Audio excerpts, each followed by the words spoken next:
રાજકોટમાં બિલપરા ડિવિઝનમાં આવતું લક્ષ્મીવાડીમાં રહું છું, લખતર 18 કોર્નર ઉપર. હવે આ મીટર છે અમારું જીબીનું. રાતના કર્મચારીઓ 12:30 વાગે મેં કમ્પ્લેન લખાવી દીધી હતી, કોઈ આવ્યા નથી. રાતે આવ્યા હતા 1-1:30 વાગે. એ લોકો એમ કહી ગયા કે વાયર બદલાવો. વાયર બદલાવાનું અમે પૈસા ભરવા ઓફિસે ગયા હતા. ઓફિસેથી અમને એવો જવાબ આપ્યો છે કે ફરજિયાત તમે સ્માર્ટ મીટર નખાવો. અમારે સ્માર્ટ મીટર આખા એરિયામાં કોઈ છે નહીં, અમારે નખાવું નથી. અને અહીંયા અવારનવાર અઠવાડિયામાં 10 વાર લાઈટ જાય છે. તોય કમ્પ્લેન કરી હતી. કમ્પ્લેન નંબર સીકે અમારી પાસે છે. અવારનવાર કમ્પ્લેન કર્યા પછી અમારું આજે મીટરનું ફરજિયાત વાયરમાં પ્રોબ્લેમ છે ને એમ કે સ્માર્ટ મીટર બદલાવો. આવી કેવી તાનાશાહી જીબીના કર્મચારીઓને. સ્માર્ટ મીટરનું દબાણ અત્યારે કરવામાં આવી રહ્યું છે. તમે કોઈ અધિકારીઓને રજૂઆત કરી? રજૂઆત કરી અધિકારીઓને ફોન દ્વારા. જીબીના જે કર્મચારી એવા રિપેર કરવા વાળા એ ભાઈ એમ કે છે કે તમે ફરજિયાત મીટર નખાવો, નકર તમારી લાઈટ નહીં થાય. એટલે મેં એમ કીધું કે આ તમે લાઈટ ન કરતા, હું એમનેમ રહીશ.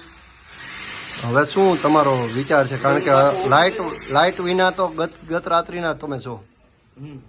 લાઈટ વિના ગત રાત્રિના છીએ. અમે 12:30 વાગે કમ્પ્લેન લખાવી હતી. 1:30 વાગે એ લોકો આવ્યા છે કર્મચારીઓ કરવા. અને એ હવે એમ કે ફરજિયાત તમે સ્માર્ટ મીટર નખાવો.